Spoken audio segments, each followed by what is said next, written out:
Good morning. Hope you guys are awesome today. Today I'm doing a little bit of this different setup. See how this works. The light's pretty interesting here. Ooh, a strange beam. All right, so we're going to talk about breaking down the habit loop. Yes, on Monday we talked about this a little bit. So let's get into our article here. Breaking down the habit. This is by Crystal Raypole, found on Google. It's hard to change. It's hard to stop doing things that you've always done simply because you've always done them. In addition to reinforcing long-standing habits, routine can also reinforce new ones. The more you do something regularly, the more likely it is that you will continue to do so. Even if you like to change some habits, you might find it more difficult than expected. Habit loops are frameworks for analyzing how habits are formed and destroyed. So, the three parts of the loop. I'm not sure if you guys read the book, The Power of Habit, and Why Do We Do What We Do in Life and Business? It's by Charles Young. It's a pretty cool book. And he talks about this more in detail and more interesting ways than we are currently going to talk about. The loop, he explains, offers the key to deciphering and how and why habits develop.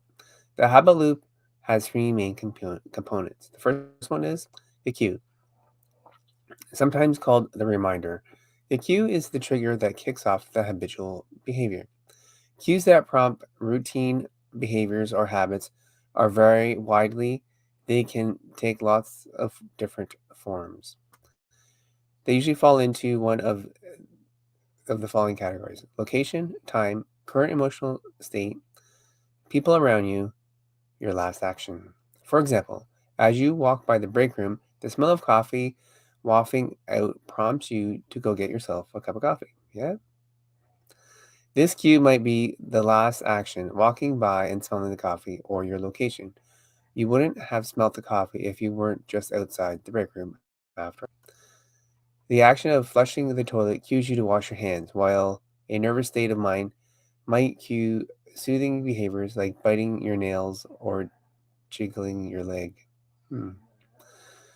Your dog's polite but instant whining by the back door. He knows it's time for you to hurry and take him for his evening walk. It's true. So true. The routine. Routine here offers the habit or repeat behavior. This might be something you're completely aware of, like closing your work computer and getting up from your desk when the clock hits 5 p.m. Some habits, like chewing on the tip of your pen while thinking a thought to a difficult problem, might happen less consciously. Habit behaviors often happen automatically, though you probably made a conscious choice to pursue the action a few times you did it before. For example,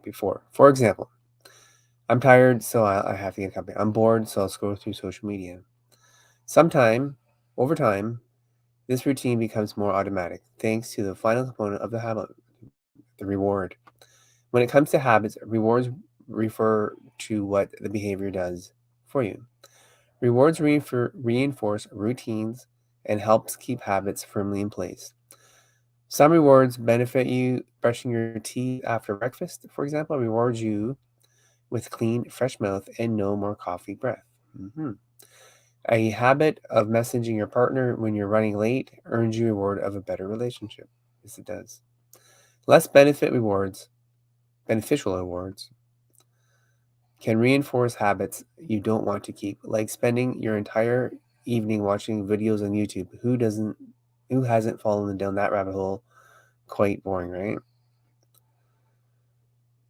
But once your brain begins to associate that specific behavior with a reward, in the case of relief from boredom, you'll eventually develop a craving for behavior even if you don't realize it. Interesting. The next time you feel bored in the evening, you might find yourself on YouTube before you know it. The internet fills up with hours before bed nicely, and the habit loop is formed. All right. Examples of habits in action. Want to know a little more about how it all works? Let's check it out. Habit. So this is an example of shopping online. Every so often throughout the day, you find yourself browsing your favorite online retailers. and adding items to your cart. The habit offers a nice distraction, but you realize that sometimes the better part of the hour slips by you while you shop. The routine here is, of course, it is shopping itself. As for the reward, well, your first few digital excursions offer relief from boredom and the excitement of looking at new clothes and household goods. If you happen to make a purchase, you're also rewarded by the pleasure you feel with when those items arrive in the mail. Since you don't want to change this habit, you decide to identify what cues you're browsing. You notice you always start shopping when you're by yourself during work and right after checking social media. Retail therapy also becomes more likely when you feel bored, frustrated, or stuck. You realize breaking the habit probably means finding a new way to distract yourself when you feel bored. Okay, there's a couple. Okay, then how to break the loop. So how do we get out of this bad habits? I guess habits often habits often provide difficult to break since the process is usually more complicated than simply quitting the behavior. Maybe you love to stop picking up your phone every time there's a lull in your workflow, but you probably won't have much success until you unpack the entire loop. Change is possible. Through the process has many steps. Here are what DeHung recommends. First, identify the routine. Figure out figure out the routine is the easiest part since the routine is usually just refers to whatever habit you want to break. So identify the habit. Maybe the habit is sleeping in until you're dangerously close to running late for work. Your routine then might involve turning off the alarm, rolling over, catching a few more minutes of sleep. Next, try different rewards. Habits generally develop when specific actions yield rewards. Your phone gives you good news and messages from friends and loved ones, as well as provides entertainment. It becomes natural to pick up your phone again and again to receive rewards. Sleeping in might help you feel more rested, but you also stay warm in bed instead of facing a dark, cold morning. Oversleeping also lets you put off morning routine for a few more minutes. Yeah, true. Explore what specific routine does for you can help you experiment with rewards that offer similar fulfillment. Taking a few days to vary your routine slightly can offer insight into exactly what you're getting out of it. As you try out each new reward, keep track of how you feel. Maybe instead of reaching for your phone, you decide to try an entertainment reward one day by reading for 10 minutes. Another day, you can try distracting by making a cup of tea. Note a few thoughts or emotions immediately afterwards, and then again 15 minutes later. Did either of the new activities fulfill the same craving, or do you still find yourself with the urge to pick up your phone? Interesting. Then explore your triggers. Identifying the specific cues that prompt your routine is the essential step of breaking a habit. Remember, 5 Q categories. Here are they again: location, time, emotional state, people around you, last action. Every time you catch yourself repeating your routine, note these possible cues. Getting the potential triggers down on paper can help you recognize them more clearly and identify your patterns. So, get those habits written down. Try this for a few days, then look over your notes to see whether anything stands out. Maybe a specific group, maybe a specific friend group triggers the routine of a certain time of day. Finally, find a way around these cues. Determining the 3 parts of your habit loop can help you design a unique plan to keep it from playing on repeat. So try to break the habit. So take the habit of sleeping in. It occurs where location, your bed, and time, your alarm, 6 a.m., for example. You weren't craving extra sleep since going to bed earlier. Didn't make any easier getting out.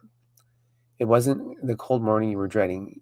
Either keep cozy, robe under your pillow, and slip it on the first thing, so don't propel you out of the covers. Still in propel the covers? Eventually, you realize your reward is the delay in the morning ritual. You stay in bed because you are ready to face the chore. You're not ready to face the chore of making coffee and getting ready to face the day. Understanding your habit loop, you have to develop a plan. So you buy a programmable coffee pot and prepare coffee the night before. Reward for getting out of bed on time becomes fresh coffee ready for waiting. Cool. That's a pretty cool idea. Things to keep in mind. Some people have more trouble breaking habits than others. The habit loop method may or not work for everyone. It might take some trial and error to find methods that work best for you, but there are other ways to address unwanted behaviors.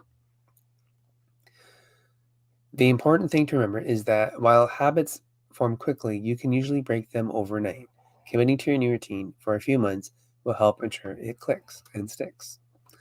Finally, it's always it always helps to consider your motivation. If you don't really want to change, you might struggle in the interruption of the loop. Plus, for some people, consider a bad habit may not necessarily be a problem for you. Your housemate insists kombucha is better than coffee, but you hate kombucha. Switching your morning brew is a habit that may not last. You've heard that experts recommend using your bed only for sleeping and sex. So stop reading in bed. If you've never had trouble sleeping through, though, you might probably be just fine. So, summary, finish up here. There's nothing wrong with having habits, but you don't have to stay set in your ways if you don't want to. Breaking down your habit loop can help you form productive routines that still work and offers rewards. Okay, guys, hope you enjoyed this article today. That was kind of cool. The follow up from yes on Mondays. Hope you guys are able to break your habits and follow cues and loops. All right. Thanks for being here. Be positive and have a great day. And we'll see you on Friday. Awesome.